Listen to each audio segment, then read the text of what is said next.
So in previous videos, I had picked up this system. It's the X99 platform. It has a case lab case, I believe it's the Merlin edition, and I got all this for $200. And the reason why I jumped on this is because if anybody's familiar with the case lab case, you know how much they can potentially go for, the value, the rarity of it, and how amazing the quality of this case really is. But diving in, we actually had a decent platform.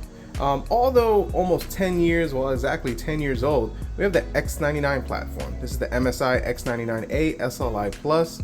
Came with two 980s in the SLI, and it's the i7-5930. It comes with 16 gigs of DDR4 quad channel.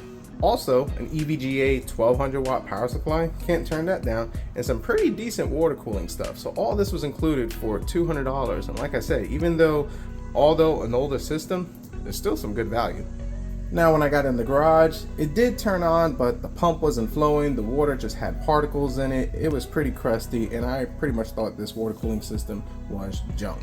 But after a couple of days of a thorough cleaning, de-vaping the vape juice on the case, really taking everything apart, scrubbing it, and finally bringing it back, she came around. The pump started working, and we had good flow. So in today's video, we're gonna put it to the test, run some stress, see how well the cooling is, how well the 980 holds up. Does the SLI even do a thing? Does this X99 platform still have any value almost 10 years later? So let's get started. So now as we dive in, let's just kind of answer a couple of the questions that I'm sure people are wondering. Number one, why mess with so much old junk and waste of time on it? Well, easy answer. I've never messed with water cooling, and this is a easy way for me to learn. If I damage something, yes, it's $200 into it, but the case alone will help me recoup that. So that was kind of my whole logic behind it. And if I don't mess anything up, I could also flip this in a decent budget gaming rig, so there's good value. That's why I do it. If there's value, I jump into it, or if it's something I'm interested in, this kind of worked for both. So moving back onto this one, the one thing that I can't get enough of, or just one thing I enjoy actually, is the fact that this thing is silent. This is the most quietest PC I've ever had. Like right now,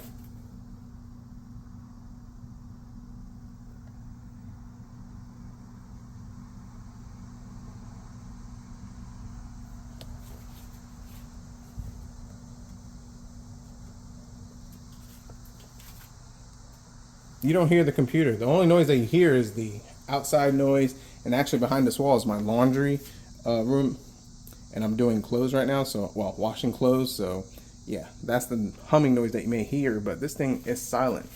So now checking the temperatures on idle, 38, and yeah, that's just where it's at, 38 degrees Celsius. It's actually nice and cool in the garage. Let's convert this. Let's see, it says it's 81.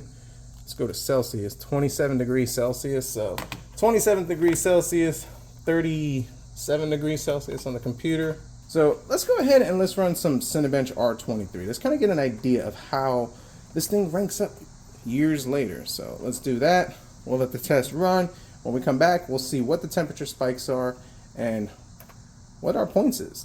So running a couple of cycles of the Cinebench just to kind of get it nice and toasty. But let's see. Temperatures, the highest, 53 degrees Celsius.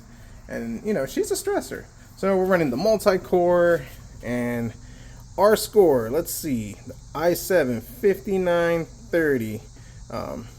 It actually bumped up, but roughly 5,970, which puts us slightly below a i7-7700K. The Ryzen 7 1700 beats us, and of course there's a whole bunch of other CPUs that are newer but older that smokes this thing. So kind of puts into perspective. And I will say, so far using it, running Google and Windows and a whole bunch of different apps, it's not as spicy as I would like. Let's put it that way. Or spiffy. That's the word. It's not as spiffy. There's just it's a weird delay, and it's not the computer. It's just the older hardware on it. I run a Ryzen 9 5950. That thing's just like instant boom, and I've actually heard that the newer stuff compared to that just has a nice response to it. But yeah, this one doesn't have that quick response, but I mean, it's 10 years old. It is what it is. So now let's move on to some graphics. So now let's start with this SLI 2014 SLI 2 980s. Awesome experience. I don't know. I never had SLI. I'll be honest with you folks. I was still running like a 760. Was it a 760? Yeah, I was still running a GTX 760 back when this type of thing came out. And I think, don't quote me, but I think I was still running. I mean, I've always been behind with hardware back when I was in college and stuff like that. But I think I was rocking a quad core and a 760. It was a weird Frankenstein combo. I got one of those.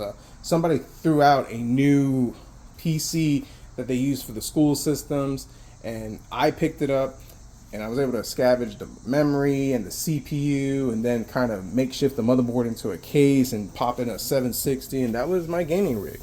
But anyways, SLI. So we're running Windows 10, and we got it enabled, SLI enabled, maximum 3D performance. So I think the first game we're gonna try, the greatest, my favorite, Shadow of the Tomb Raider. We'll try it with SLI, without SLI. All right, so Shadow of the Tomb Raider, 1080p, max settings, high, whatever it is, and GPU 1, 94%, GPU 2, 90%, CPU 55%. But our temperatures are phenomenal. Now I just finished the heat soak of Cinebench and Heaven and all that good stuff, and I mean, these temperatures look great. I wish my main rig was like that. But moving along, SLI seems to be working as it should. And just to kind of explain it, you know, the whole SLI thing, it divides the workload. So instead of one card doing everything, you have them splitting and alternating. I guess that's the best way I could put it. But let's let this finish up and see our results. So average frames, 114%. So now, to not draw out this video, I actually did the test without the SLI, and our average frames, same settings and everything for Shadow of the Tomb Raider, was 70 frames per second. So as you can see for this game, the SLI thing works really good, but let's try it in a game that wasn't designed for it. Mostly to kind of get a feel for the 980, but also how well the system works as a whole. So let's try another game. So one of my favorites, The Last of Us. As you can see, GPU 1, not doing nothing. It's holding us back, you know, it's just there. It's just dead weight. But anyways, GPU 2, 99%. And 1080p all high settings. This game averages about 35% frames per second with this 980, which is not bad considering that we're on a 10-year-old CPU hardware combo. But it's kind of a shame because if GPU 1, the whole SLI thing was working, we'd probably get a pretty decent little frame bump. I mean, although the price to performance of what you gain would not be worth it, but still, I mean, for older hardware, it'd still be pretty cool. But anyways, decent playable experience. So let's go ahead and wrap up this game and move on to what I plan to do next. So here's where I'm at with this computer. I'm not a collector. This case, some people would probably say hold on to it, it's a collector's thing. That's not me. I'd rather move it on to somebody who's actually going to use it. The same thing with this hardware, this whole SLI setup. As much as I really like it, it's older than what I need it for, but I could put it together in a cheap budget rig, make some good money, and between selling the case and this hardware in a more reasonable fashion without the water cooling and using the parts that I have lying around, I could probably triple, maybe quadruple, that'd be pushing it, but at least triple my money. So what I'm gonna do is we're gonna take it apart, but before we take it completely apart, I want to try a different graphics card. We can put in a 30 series card, 40 series, which I don't have a 40 series. I think the only thing I have is a 3090 Ti and then maybe a 2070. But I don't want to bottleneck like crazy. I mean, it's going to be a huge bottleneck considering how old the system is. So let's go a couple of years newer and pop in an amazing graphics card, which I still think is a great value today. The 1080 Ti. This is the EVGA flavor, the For the Win 3, and I got this for $60. If that video is not out or whenever it will come out, definitely check it out. This was a steal of a deal and a win, considering at the time filming this, we're in August 2024. These are going for about 200 bucks, and I paid 60. Definitely awesome. So with that being said, it's time to take her apart, get ready to sell the case, and move this into a more reasonable platform, which will be more usable because the reservoir is too big. The radiator is definitely too big, a 480, and I'll have a cooler for it. And as far as the graphics cards, I do have a cooler for one of them. The other one will just have to find something later on in life, but it's fine. So got to drain the loop, run a line from the top straight to here just to bypass this, and then we can get the card in there. So let's get started on that. So luckily I kept this feature, and I think I'm just gonna pop this in like so. Okay.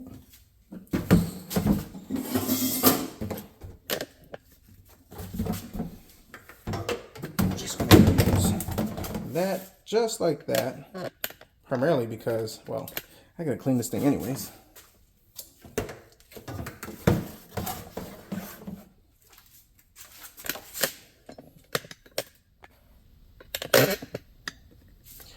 And let's turn this, and to kind of make it a little easier, let's kind of give it a little room to breathe. There she goes.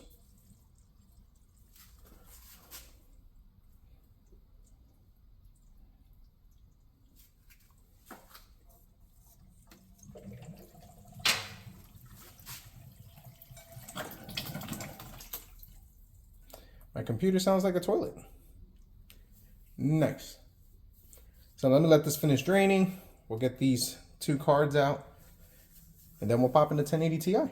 So 1080 Ti installed. The loop is working. Don't mind the noise. I still have to bleed it, but I'm not really focused on that. Like I said, we're getting ready to rip this apart and move it on to bigger and better things. But right off the back, as you can see, GPU 89%, CPU 83%. Our frames are actually more consistent, around 100 frames per second, just depending on the scene. And the single 980 was about 70 frames per second. So I'm sure this might be a little higher. We'll just see what it says at the end. So as you can see, 120 frames per second, which is a really good improvement. And this thing will just, if we were to tweak it, put better settings on it and everything, I'm sure we can get more frames. We can run 1440p. This does play 1440p very well. But as you can see, the 1080 Ti and this 5930 do work pretty good together. Now, the CPU is older than the GPU, so you're going to have some bottlenecking. But folks, just kind of think about it this way. We are used parts hustlers. If we find a 1080 Ti for $60, and let's say we find this motherboard with memory, CPU, and all that stuff for about $100, you think we're really going to be worried too much about the bottlenecking? No, we're going to use what we have to achieve what we need, which is play a game or flip a computer. So just kind of keep that in mind with some of these tests and results is that we're taking what we can and we're Frankensteining it. And that's the whole point of getting used parts, getting good deals, still flipping them and repurposing them. So let's move on to one more just for proof of concept, just because I just want to see the difference with the 980 versus the 1080 Ti, and then we'll wrap this up. And for this one, The Last of Us, as you can see, we got better improvements. Before it was dipping to the 30s, but I think the lowest I'm seeing is about 50s on average. Feels a lot smoother, plays a lot better. I mean, of course, we have more memory and yeah, better performance, higher clocks, all that good stuff, but still pretty good. And once again, it shows that this motherboard does work with this graphics card. I mean, bottlenecking is a thing, but in the junk universe or the Frankenstein universe that I like to live in, if it works, it works. You do what you can, and you have room for upgrade later. So let's wrap this up. So the i7-5930, the X99 platform, years later, obviously it's older. It is dating itself. It doesn't have the smoothness as some of the newer stuff, especially like when you're using Windows and applications like that. I mean, the gaming performance, you'll definitely be able to get some 1080p performance, but once again, like I always talk about with older hardware, depending on the price that you get it for, determines if it's worth it or not. If you're able to get a setup like this, I mean, with a memory, CPU, and a motherboard for about $100, it's actually not a bad deal. I've seen some people selling them for like $200. Of course, the X99 and this quad channel is for, you know, that workstation type stuff. But like many of us, if you live in the gaming world and you're just trying to flip some cheap budget rigs, still a good option if the price is right. And as far as SLI, obviously you can see newer games, it is just worthless. It does nothing. Some of the titles that it does support, it did make a difference, like in Shadow of the Tomb Raider, 70 frames per second, then it bumps up to like 114 or 120, whatever it was.